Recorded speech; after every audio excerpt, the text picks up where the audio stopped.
Rob Cartwright, what's your verdict on the match? This game played out just as I'd expected it to.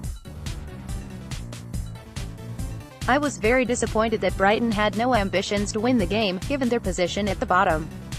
Of course, this presents Wolves with their biggest challenge to break down a team with no attacking ambition. It was clear for all to see, after 30 minutes, that what we were doing was not working. It was like playing against a table soccer team with 2 lines of 5 players staying in position, come what may. You have to ask why we didn't change things. Tactics and players. Brighton kept their shape through all our nice passing. Their central defense headed any cross into their box.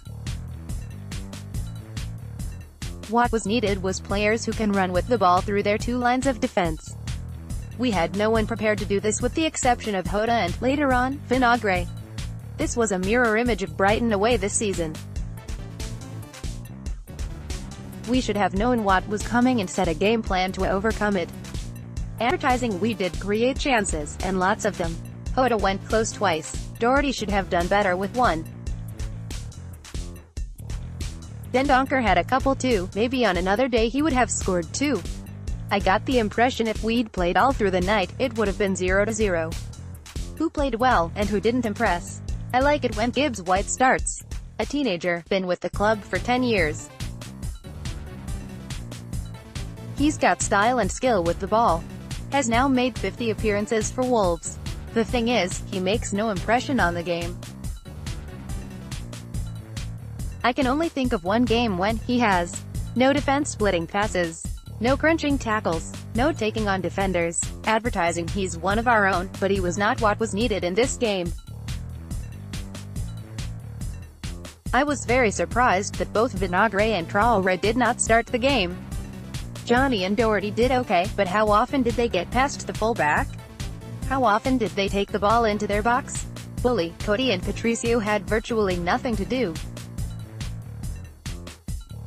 Neves disappointed me. He had little defensive duties and I expect more going forward. Moutinho was excellent, as always. He kept trying to unlock their defense, even trying different things in the many corners we had. Hoda was my man of the match. He did the most running and did try and run through with the ball. Also, a little unlucky with a couple of chances on goal. Vinagre was excellent too. He should have had longer on the pitch, as should Traoré. A very frustrating afternoon.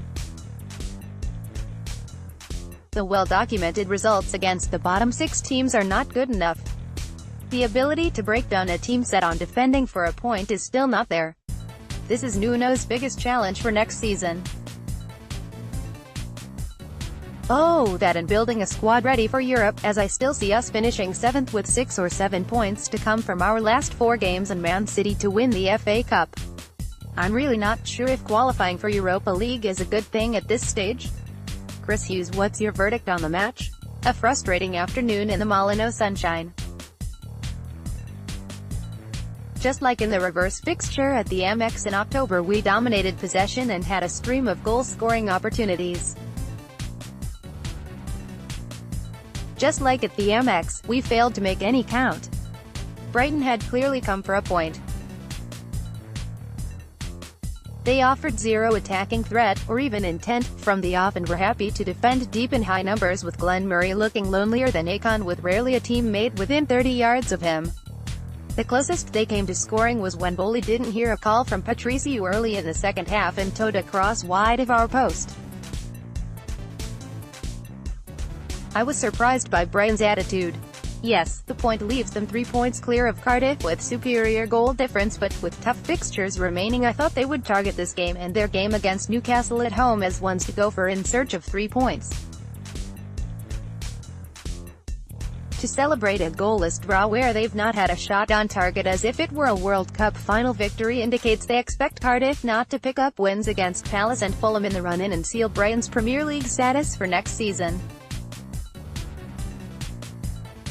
As for us, it was another game where we were pre-match favorites but were unable to make a massive amount of possession count.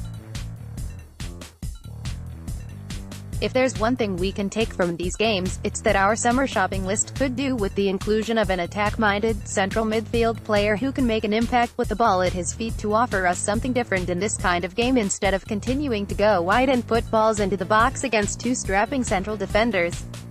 That being said, we still had enough chances to win 2 games.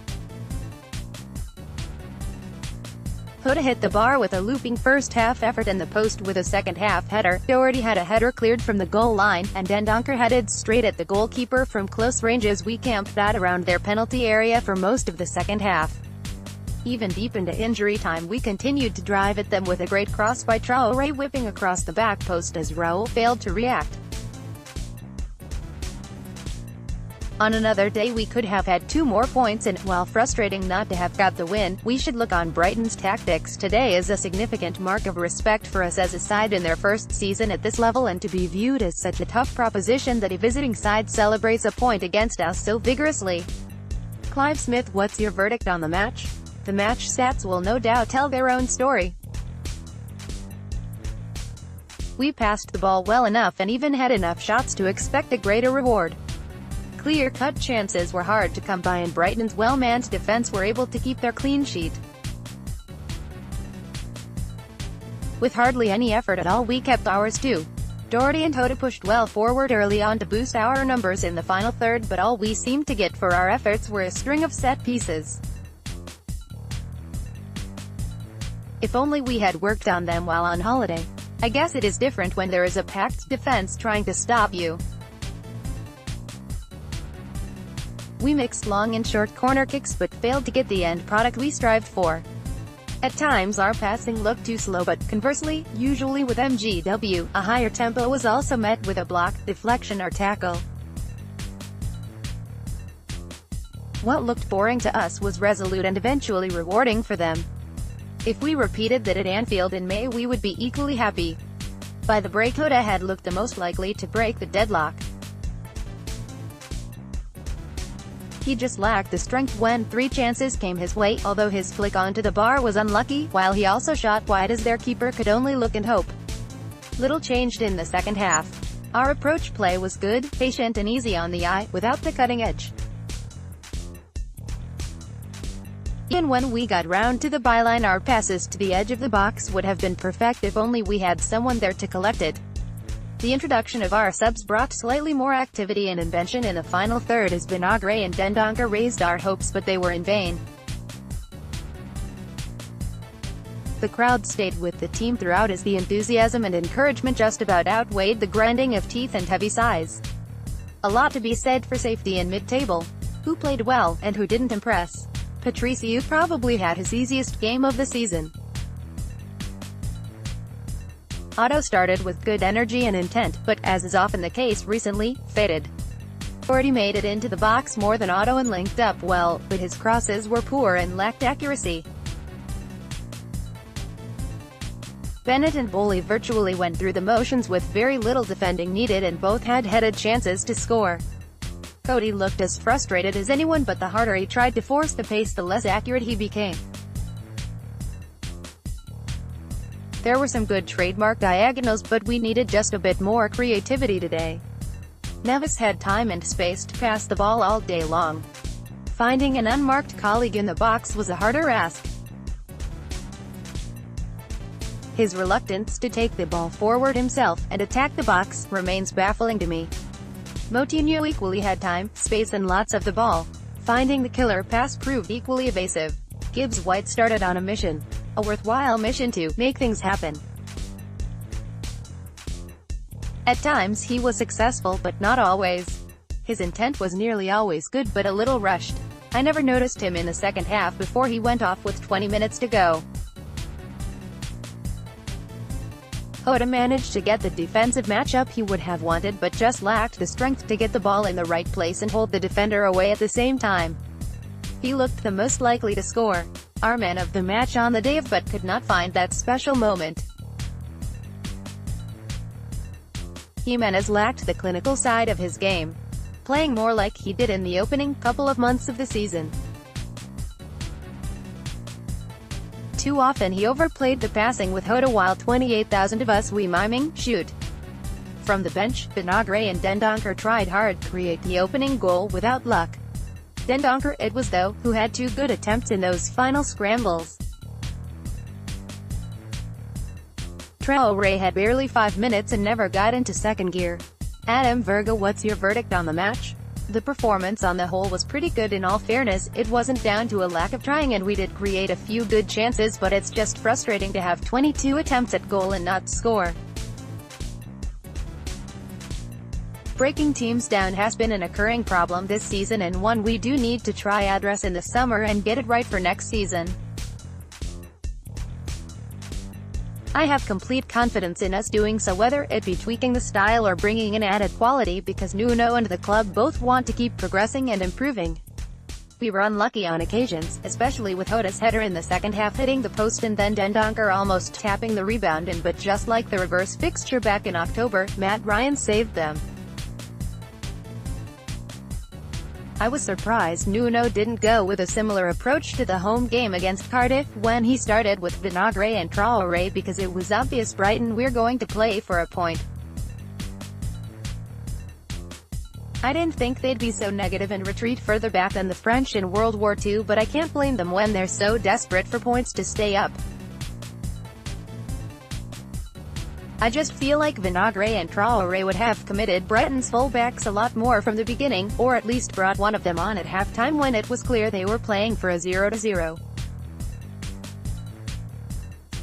As a whole, to score no goals in 4 games against Huddersfield and Brighton, it is disappointing because we all know the quality we have, and with how well we've done this season increases the expectation, naturally. Did have some big chances to score, Hoda being at the heart of them, and in all honesty, he was very unlucky. The shot across Matt Ryan in the first half looked destined to go in, and then he hit the bar on the stroke of halftime too. It was a very similar story to the game at the Amex.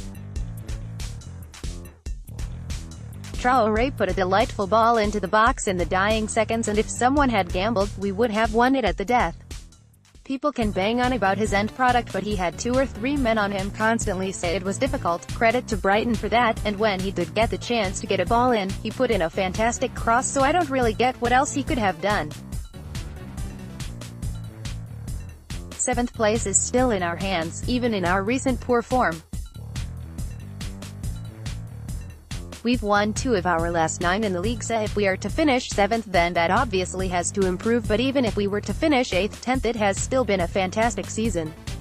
Who played well, and who didn't impress? Hoda was our best player over the course of the game. Did well to work his chance in the first half, which brushed the post, and he was the one constantly getting into the box. Yes, he didn't score, but it was more down to being unlucky than anything. Gibbs-White played well in the first half. The only negative was he needed to get closer to Hoda and Jimenez, which he did against Cardiff and resulted in our first goal against them. In the second half he started to fade, but it was more positive than what we've seen from him in a lot of previous performances. In midfield we had so much control but without too much penetration. That is why in the summer I think we need an attacking midfielder, who will break through the lines and carry the ball forward, as we have everything else in the middle. No problems defensively, but that's down to Brighton not trying to attack. Rui Patricio may as well have got a sunbed out and a couple of beers to enjoy the weather. Talking about the weather too, why Wolves did the fire display at the beginning I'll never know. They should have replaced it with ice. Vinagre did well when he came on. His delivery could have been better, but he caused Brighton a lot of problems in terms of his pace and his ability to run at defenders. Personally think he should have started and then brought Johnny back in for Arsenal on Wednesday, a game no doubt we'll go and win now, would be typical Wolves this season. Russ Evers, Atherton Wolves, what's your verdict on the match? Stats don't always tell the story, but 68% possession, 22 shots to 5 of which were on target to Brighton's none, plus 14 corners to 1. We hit the woodwork twice, and on another day a 3-0 quarters -0 home win would not have surprised any of the 31,000 Sun worshippers at Molineux. Brighton defended deeply and well and were experts at time wasting, but we should have been able to put them to bed. However, it was not to be, and at least we got back to a clean sheet and maintained the unbeaten home run. At least Arsenal in midweek will try to attack us. Natalie Wood, what's your verdict on the match? Same old story this year. Wolves face a lowly team and have absolutely no idea what to do. We looked half the team we did before our trip to Wembley against Southampton and needed a response against Brighton, but unfortunately it wasn't there. Ryan Bennett was a welcome name on the team sheet. Defensively we were really poor against Southampton and needed a bit of stability back. Morgan Gibbs-White was a surprise starter for me, but a fresh pair of legs is always a good move. The first half was probably the most boring half of football I've seen all season. I genuinely can't remember a single chance of note. We were completely dominant from the first whistle and looked lively, Gibbs-White and Hoda in particular standing out, but we just lacked a bit of magic in the box. This was mainly down to Brighton's three men on Hoda and Jimenez at all times, and of course the classic hoof it out at any opportunity. That was literally all Brighton brought to the table, other than proper limping off injured without even touching the ball, which is quite something. I was fully expecting some different tactics from Nuno in the second half, as it was clear our plan wasn't working, but there wasn't any changes, and so the second half continued in the same way. We were completely dominating the game, and bar one chance it was all Wolves. We were getting corner after corner which were all swung in well by Moutinho, but Brighton managed to clear them all. Donker and Vinagre both injected a bit of life into the game and were both a big influence. Vinagre added a bit of extra pace down the wing, but no one could get on the end of it. Then Donker very nearly had the magic touch after finding himself at the end of a rebound off the post, but Ryan somehow denied him. Traoré was our final roll of the dice, and while he made an impact it still just wasn't happening for us. Again, the substitution decisions were not the best.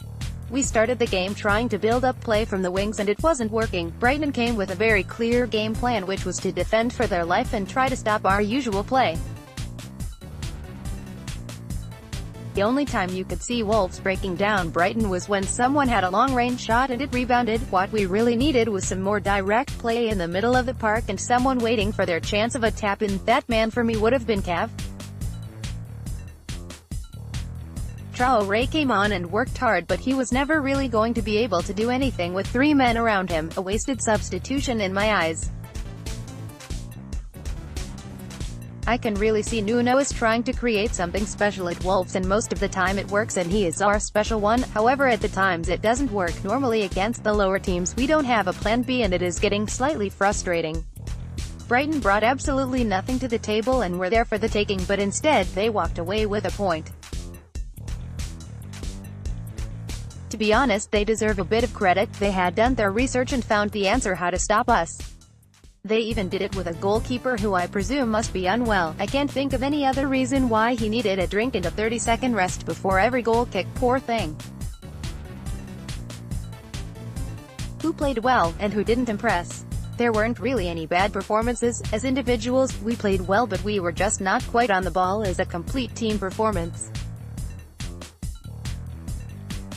Hoda and Jimenez played well under the circumstances, but Moutinho would be my man of the match. His dead balls were excellent and gave us most of our opportunities, but he also battled hard in midfield and won the ball back in some important places. As always, he never stopped working.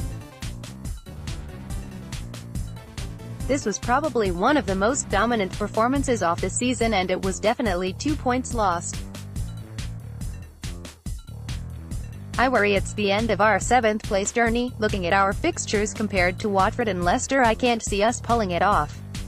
It will still be deemed an amazingly successful season no matter what, but I have a feeling the next thought of this season is always going to be, what if? Mainly what if we could have actually got some results out of the bottom 6 teams. Let's block ads. Why?